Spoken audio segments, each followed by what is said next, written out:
A very good evening to our viewers. Thank you for joining this week's edition of Talk to Sven.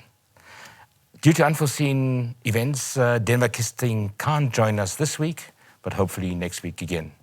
As usual, we have Solomon Moses here, our sign language interpreter, and once again, Berthold Mukuahima, our human capital director of the O&L Group, as well as Wessie van der Westhuizen, the CEO of the O&L Group.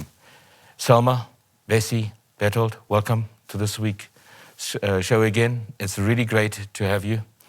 And I think last week was such an amazing conversation that we thought that we are going to expand on it. And one of the big issues that we find is that, we have words like genius. And very often people don't know what that means or saying, hey, that's not for me.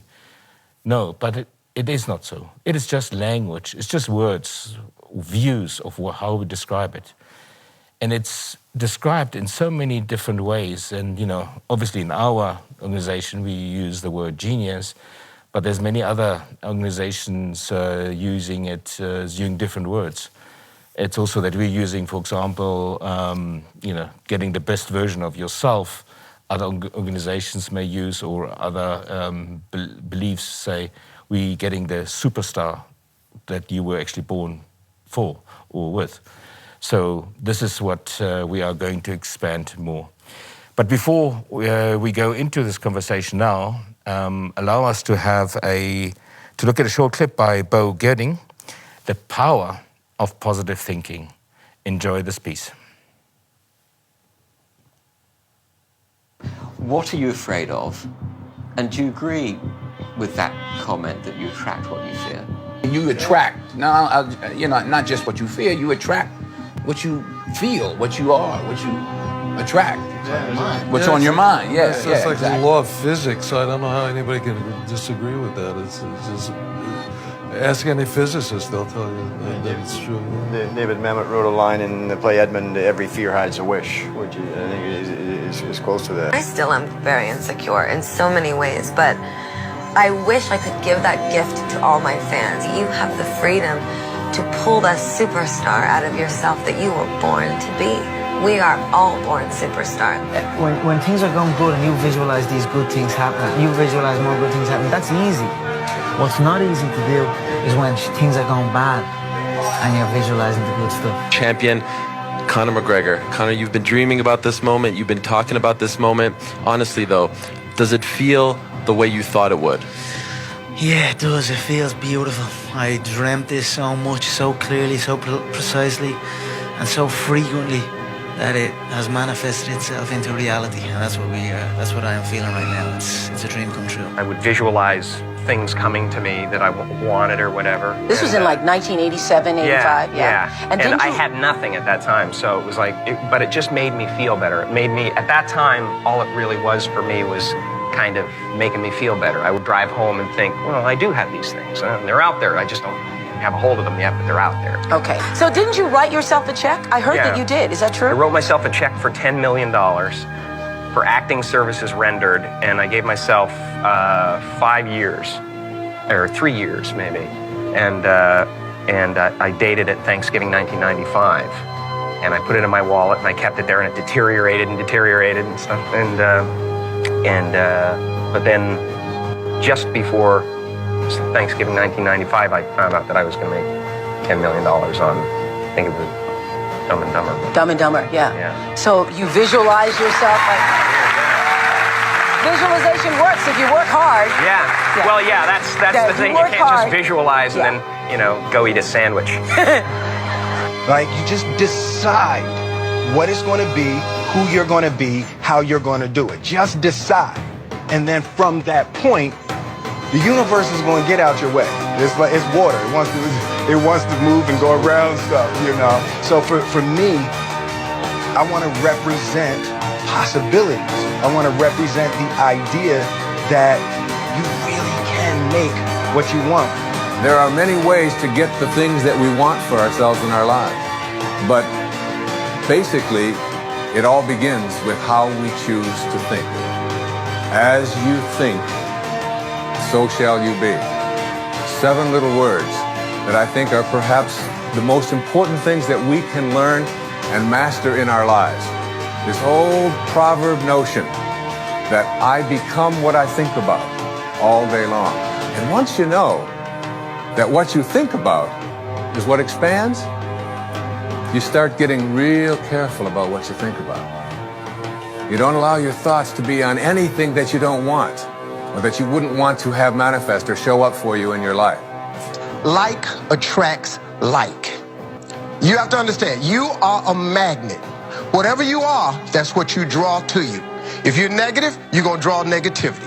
You're positive, you draw positive. You're a kind person, more people are kind to you. So you're like a magnet, you know, and you got to understand something about like attracts like. If you see it in your mind, you can hold it in your hand. This is so true. Joy and depression cannot reside in the same space. Laugh every chance you get. Just bust out laughing, even if it ain't funny. Just laugh.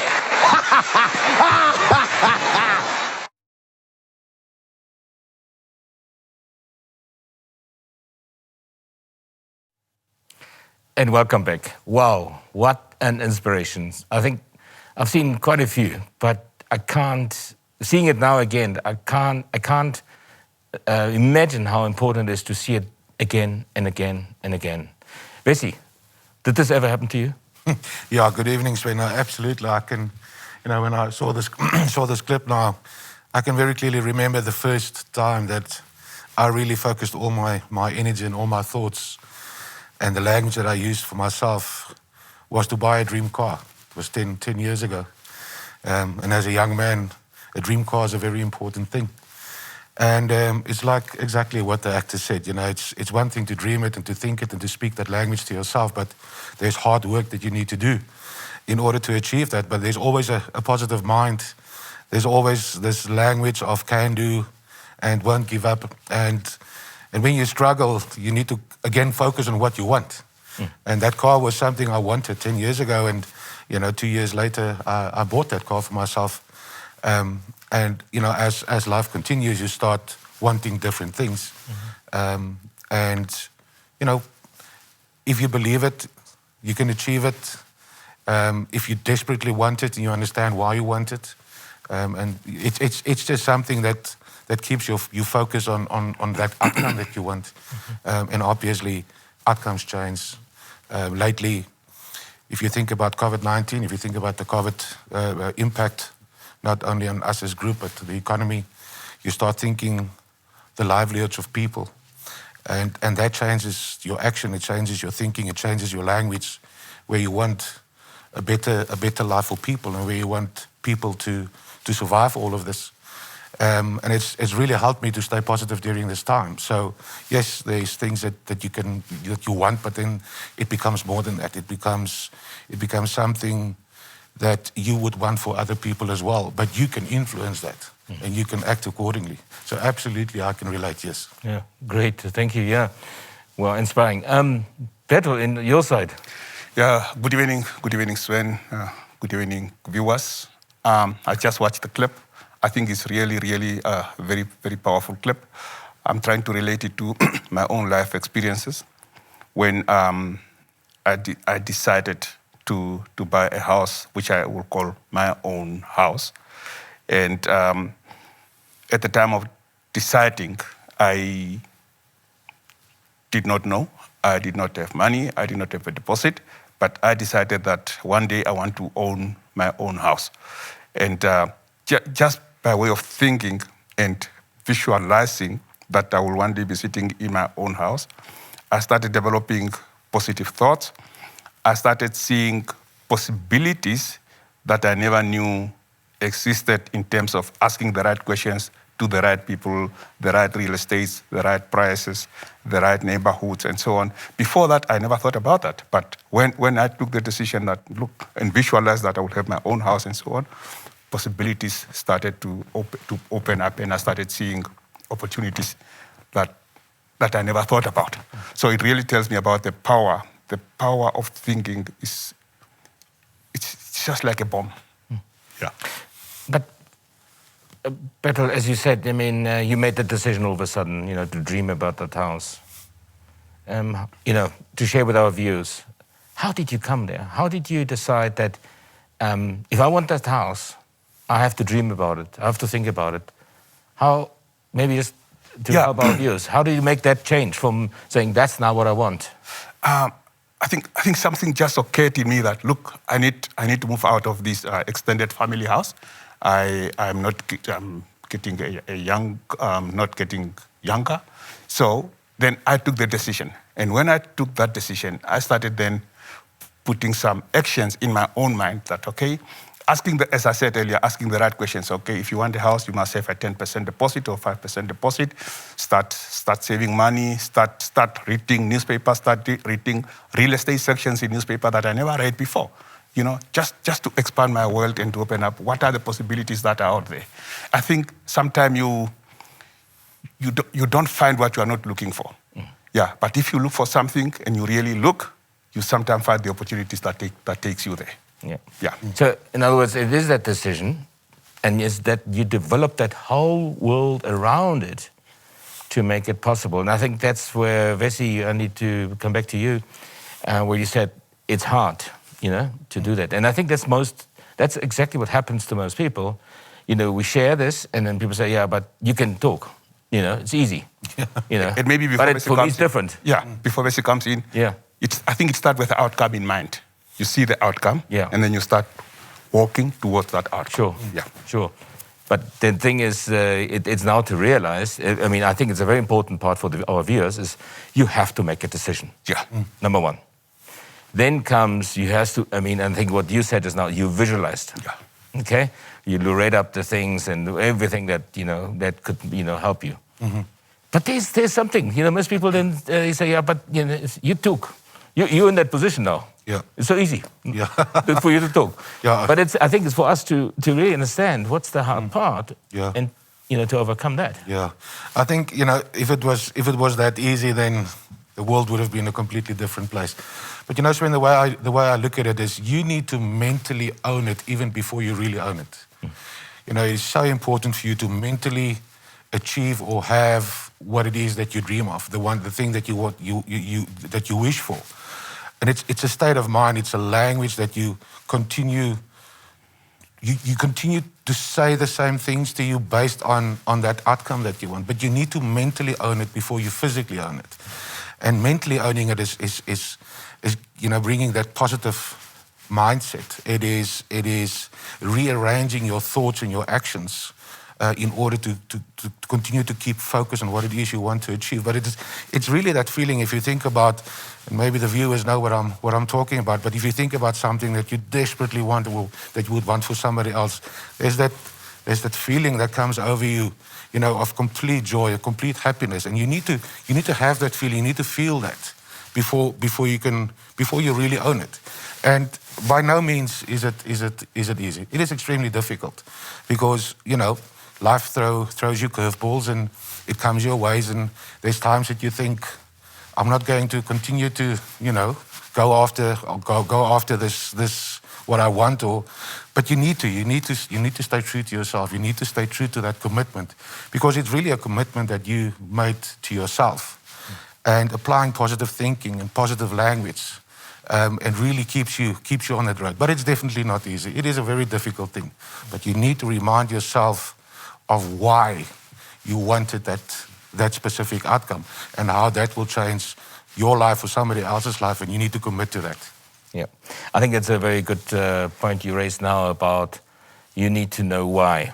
And I think we know from our purpose discussions always, I think it's critical in terms of achieving our dreams, in terms of being reminded why. Did that also drive you, Berthold? This whole why, the house? Having a house is one, but why do you want a house? Is it important for you to really think it through? Sven, when you start asking yourself the why question, I think the answer sometimes does not come up obviously. That why do I want this? No, I just want the roof over my head. Why? But why do you want the roof over your head? because it's nice to have. But why is it nice to have? Because it provides security. Why security? Why is it important to you? And then I think later on you realize that there's something that drives you. There's something that drives you to want to do what you want to do. Why do we do the things that we do? And the answer is sometimes not obvious until you pause and ask, or somebody interview you, like they did with us at the Genius Conference.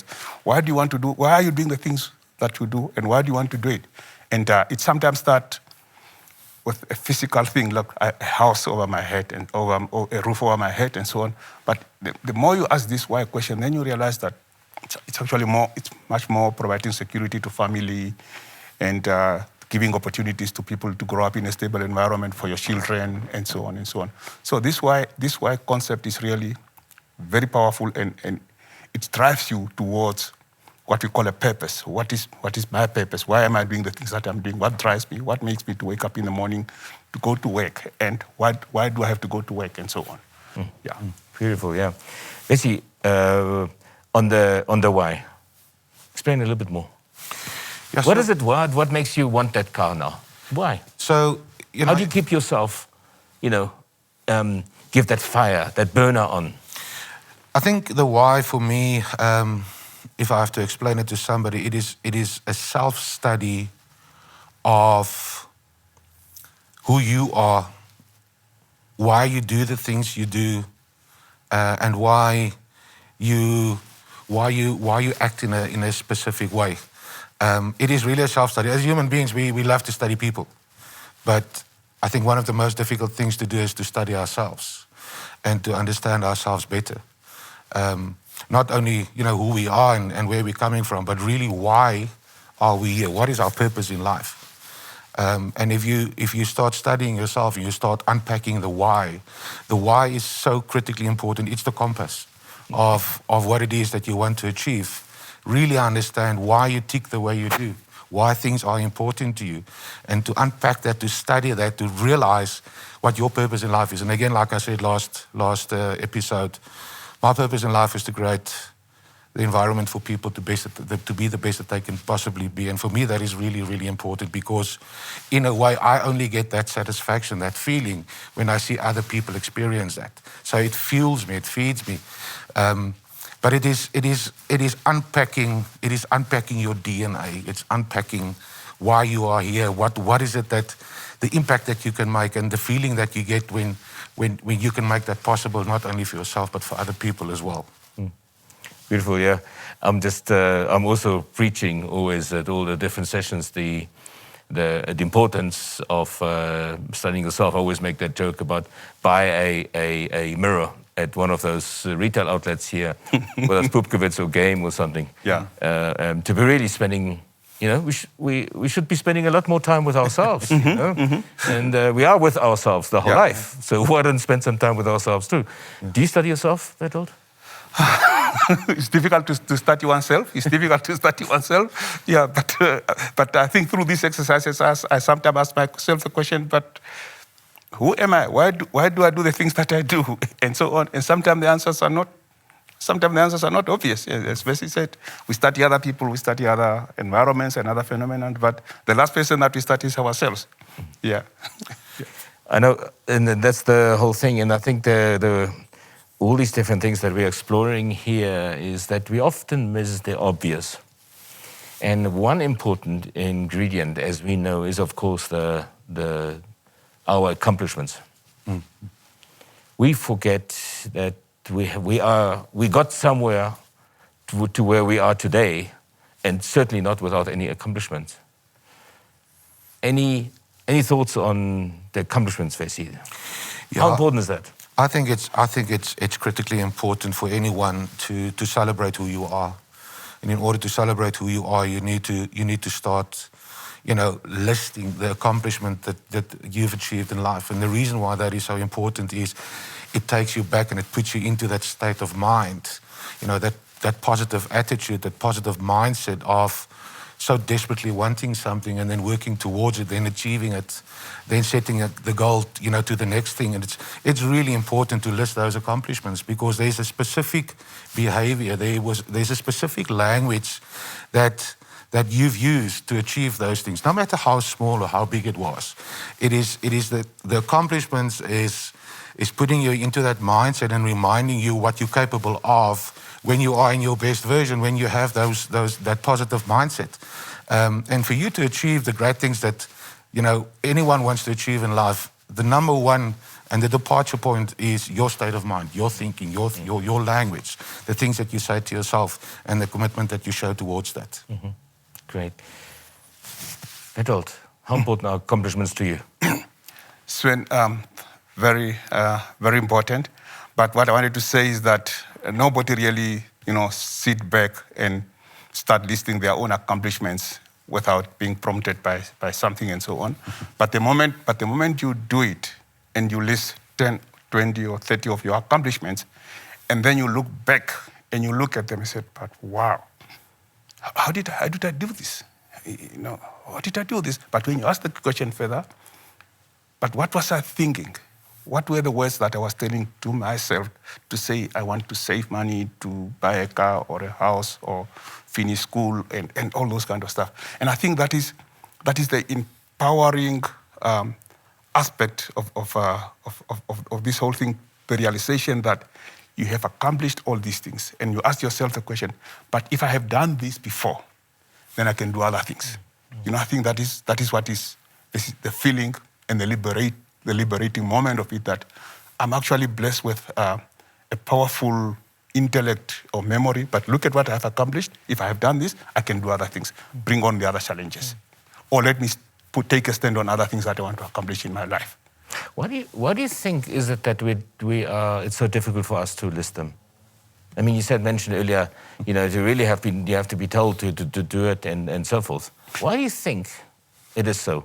I think because it does not come natural, and I think it's language, and sometimes maybe we are more negative than positive, and so on. And sometimes we have to be prompted to say, look, yes, life is difficult, but hey, you can think differently about us. Like they said here, it's contagious. If you think positive, it opens up possibilities, and so on. Yeah. Wessie, what do you think is that so? I mean, we talked about earlier, study yourself. Yeah. I think, we were not necessarily brought up to celebrate ourselves. Yeah. And whether that was during our education at school or whether it was, in our parents' homes, we were always brought up in a way to be humble, to have respect. And, the moment you felt good about something that you've achieved, then you must be very careful how people will interpret that. Is this now arrogance? Why? So I think, in a way, the environment in the society that we've grown up did not necessarily promote or allowed us to celebrate who we are. And for me, it was a discovery very late in my career, very late in my life, that was really changing the way I've seen life before. And I just think we were not necessarily allowed to do so. And the moment that you discover that and the value that adds not only to your life, but the impact that you can have on other people is so, it's the magnitude of that is so immense that it's actually quite a sin that we were not brought up that way. It's just, for me, if there's one subject that I would love every single school to have, it is to celebrate and to, people celebrating their accomplishments and, because success breeds success, and you need to be allowed to make a positive impact. And for you to make a positive impact on other people, you yourself need to be in that space. But yeah, like I said, I don't think we were necessarily raised to celebrate ourselves and to study ourselves in the way that we do today. Sure. That's a very, very important point I think you're raising here. Is I think society sort of allows you not to celebrate almost, I mean, we will be talking just now what type of accomplishments there are, but I think you're making such an important point here, is that you've been brought up, don't celebrate, basically. Not as clear as that, but indirectly, by not recognizing the small things, you are told actually not to celebrate the small accomplishments. What are these examples that we really have to find and crystallize Because we talk about the accomplishments, and then we normally talk, that when I bought my car, or then when I got my degree. What are these things we really need to go into ourselves? We talk about study ourselves, and so what are some of these examples, Wessie, for you? Look, I think for me, some of those examples are, in a way, so going back to the accomplishments, so why is it important to study yourself, and why is it important to unpack and celebrate those accomplishments? Rooted in there is your purpose in life. And I truly believe that. And only once you are clear on what your purpose is in life, what you want to achieve in life, only then you will be able to study yourself. I mean, to study yourself, to not understand what your purpose in life is and the impact that you want to make, I think it's going to be extremely difficult to do that for yourself. So, again, we come back to the why question. Why? And the moment that we can answer the why for ourselves, the moment we can discover our purpose in life and the impact that we can make, not only on our own lives, but also on other people, it becomes crystal clear. And you start celebrating, you start recognizing and appreciating the accomplishments that complements your purpose. And like I always say, I mean, we at O&L, we talk about, waking up in the morning, we don't go to work, we go and live our purpose. Purpose is a celebration of your DNA. It's, it is just so much bigger than what anyone can think it is. It is really, it is very difficult to explain to people, because it's not something you can give. You have to experience it yourself.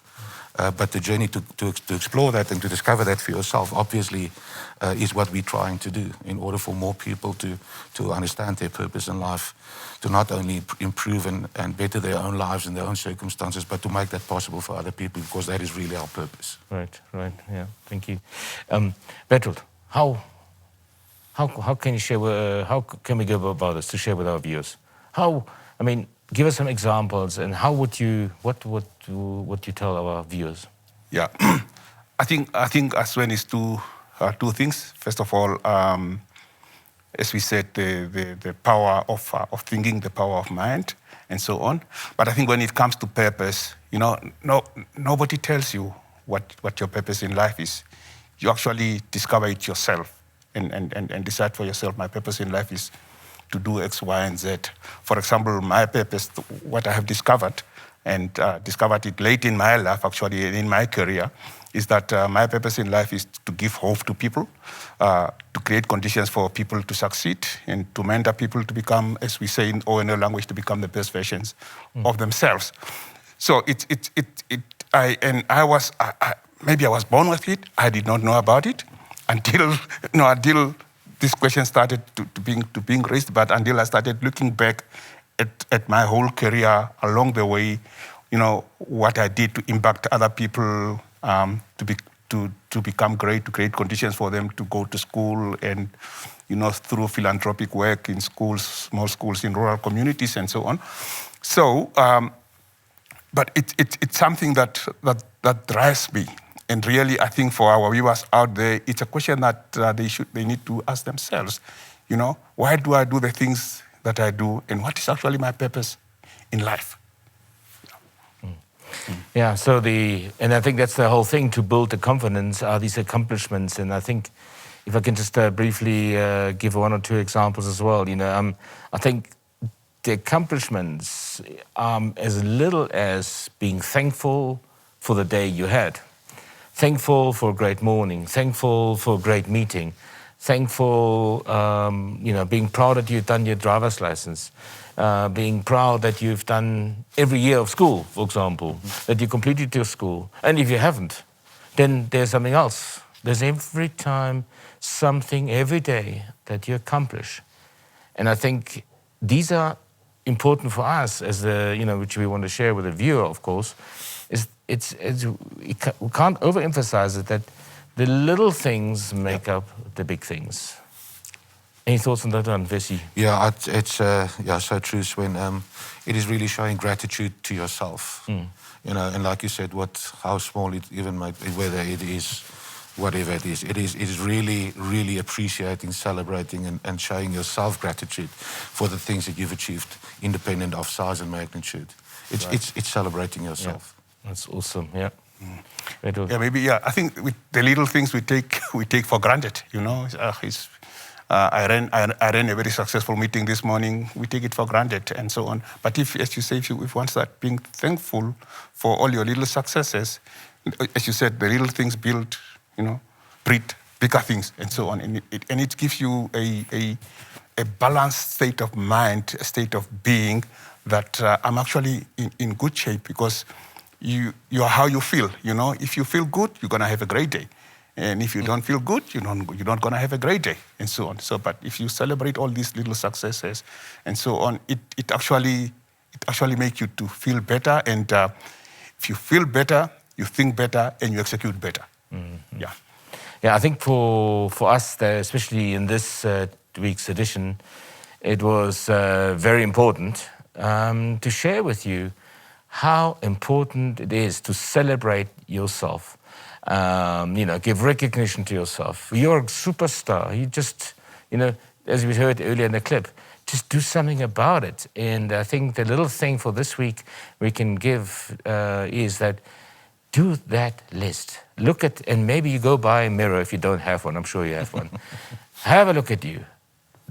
Write down the little things, and honestly, go up to 50 or try 100, and you will find them, and spend a really focused time and celebrating by yourself. So we have a homework for the next session. Please make that list, take some time, and really, really don't stop at 10 or 15. Stop at maybe between 50 and 100, and then you look at yourself. That's the homework for next time. We'll be talking about that. I'd like to thank Wessie and Berthold for a most enjoyable talk. I think with our purpose, it's very important that we know it's like a soccer team. If we have one great player in the soccer team, the team will not win. We have many, many great people in the soccer team or in a rugby team or in Namibia. We have to have many successful people in Namibia for all of us to be successful. Sama, also to you, really thanking you for sharing another world there for not all that are that privileged. And see you next week. Good night.